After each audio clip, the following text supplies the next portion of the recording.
Hello,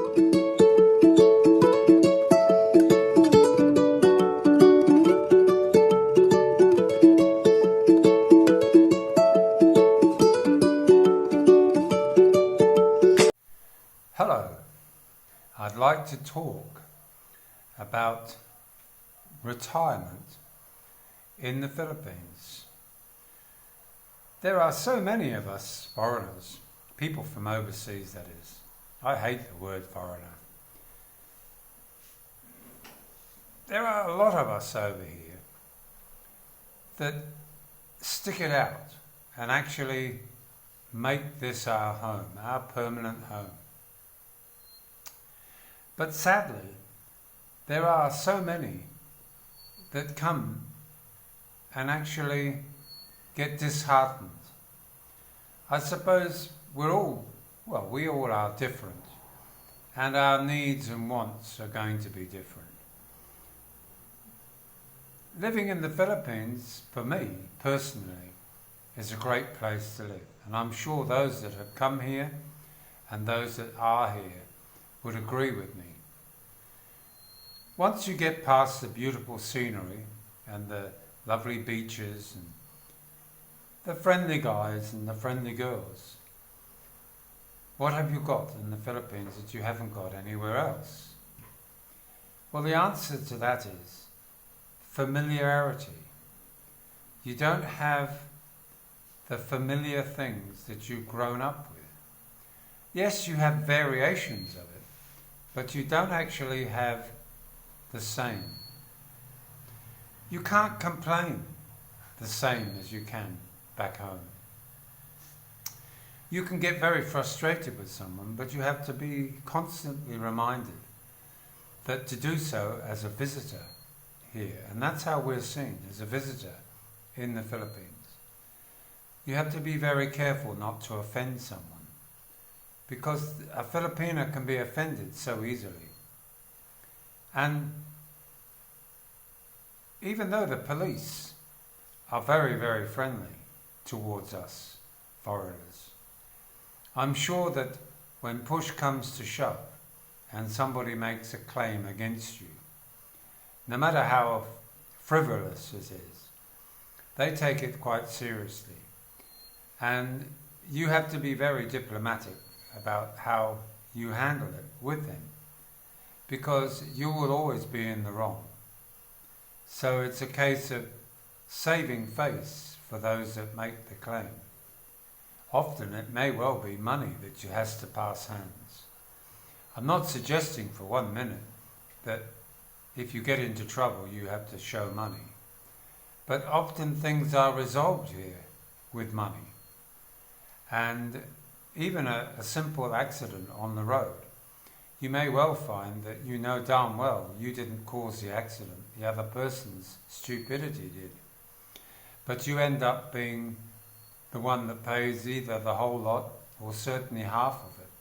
Because what they tend to do, they investigate it, and they usually sit on the fence and suggest that it's his fault and your fault. So these are things that can niggle at people after a while of living here and experiencing so many foreigners, and I'm sorry guys, so many Americans are going back. They are going back because they've just burnt out. They've had enough of the Philippines. But you and I also know, if you've done a trip home as well yourself, maybe for a holiday or to sort some business out, you know that you can't wait to get back here if this is the right place for you. Because to me, when you burn your bridges and you come out here and live your life here in the Philippines,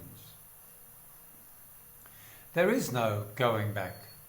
So you have to, your mindset is that you're now living in the Philippines. This is your home. Just like England was, or Australia was for me, or New Zealand, come to that. But there are a group of people, and they're well-meaning, they're determined, and they come out here and they do quite well at the start. But things don't quite pan out the way they should. And eventually, they do one of two things. They either try and take their girl back to the States or back to the UK. I think the States is a lot easier than the UK. It costs an astronomical amount of money to bring your wife, certainly not a girlfriend, but your wife, back to the UK. It's getting that way with Australia and New Zealand as well. We really are penalised because of our love affairs with a foreign woman.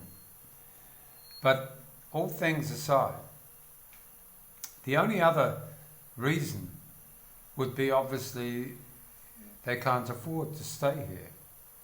They've found that their lifestyle that they want to create here in the Philippines is sort of achievable, but they're noticing that their money is starting to dwindle, and the costs that they put aside for the period of time that they were going to be here isn't replenishing itself the way they thought it would.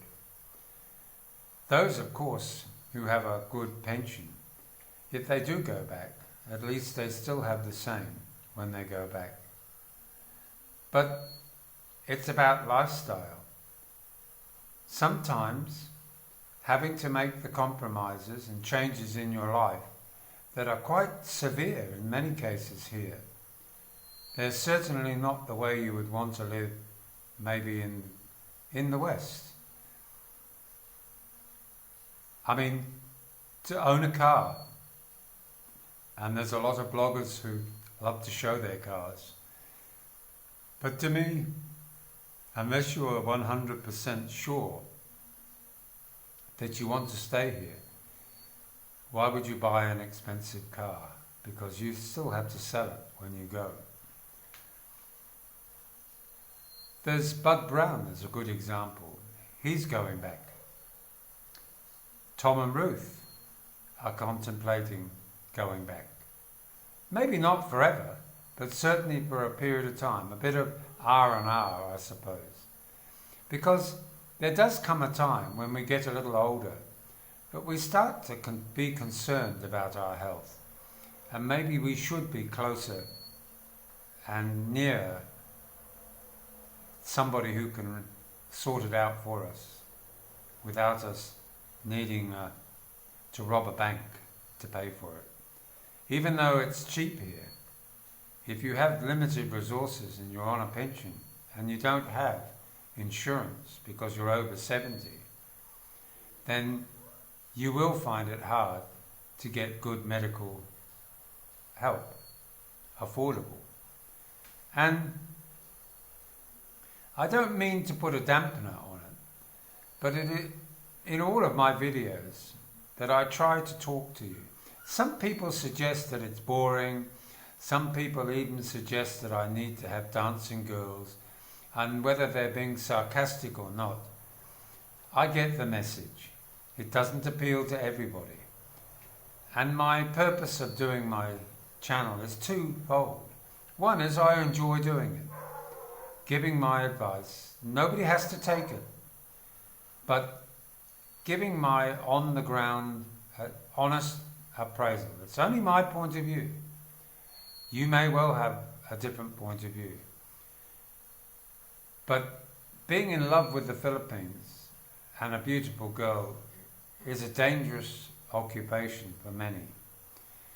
It's sometimes just a rash decision, jumped at, and then suddenly realize, oh my God, what have I done?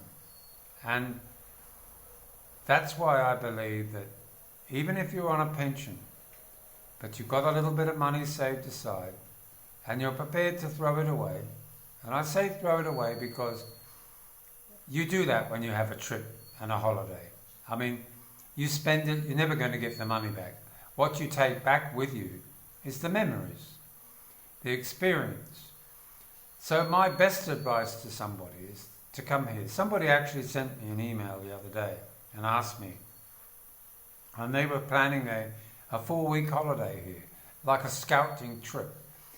And I suggested to him, my opinion only, was that 4 weeks isn't enough to decide whether you like a country or not. Can you go to Italy for 4 weeks and make a decision to go back and live there permanently? Could you go to the United States or Australia and do the same? I think you need at least 3 months, maybe even 6, where you can start to relax. You know the value of the money that you're spending. You know what sort of daily and weekly and monthly expenses you're going to be facing because you've had a month. You know that the second month was pretty well the same as the last. So you have an idea how far your money's going. But unless you do that, you are not going to be properly prepared. And sadly, so many people do come here, and we don't all hear about them. I was talking to a buckler up the road here who was bragging. They were bragging that they have a boyfriend overseas and that he's sending them. This guy in America is sending this buckler, which is like a lady boy, 10,000 pesos. And I'm thinking, wow, he lives in a barangay apparently around here. So, to me, he's a scammer. You know, why does he need to take 10,000 pesos every week? Every week, that's 40,000 a month. That's a whopping blooming salary for someone here. And this guy is planning on coming to see him. I must try and, if I see him, I must actually maybe try and do a video with him. Because it gives you a mindset. He doesn't see anything wrong with it. But guys, you know, they're scammers over here, everywhere you go. Because people are desperate. Not every Filipino is like that, of course. But there are a lot of doing it. They're learning from each other. And we are the fools. I'm not. But you may well find yourself that you've been in that situation. So, if you have any problems, really, really think it out. Imagine the other way around. You're coming to your country, your own country. What would you need to work out? What would you need to have to discover so that you could survive in your own country as a foreigner? Imagine yourself arriving in London, New York, Sydney, Auckland, wherever, Germany, Deutschland. And imagine what you would do on the first day, how you would find out where to stay, all those things. Reverse it around. Don't talk about the Philippines. But then once you've worked all those little snippets of information, convert that idea into what you would have to do when you came to the Philippines on that holiday. So you know that a 4-week holiday is like a love affair. It's just, boom, it's gone. Where did the 4 weeks go? 3 months, much better. 6 months, much better. So, guys, have a lovely time planning to come here. Don't give up. Follow the dream. But please, do your homework first. Don't fall for the pretty lady, beautiful legs, lovely face, much younger than you can find back in your own country. Smile that would melt your heart. But make sure that you do not end up regretting making the move. And you don't want to have that pain in your heart to think that you could have had it and you started to have it, but you couldn't maintain it. And you had to leave her behind. And you're back in your own country. How sad. Sorry to be negative, but I'm trying to be positive. So, have a great time, and hello to all my trolls. And I'll catch you again later. Bye now. Don't forget to thumbs up, subscribe, and press the notification button.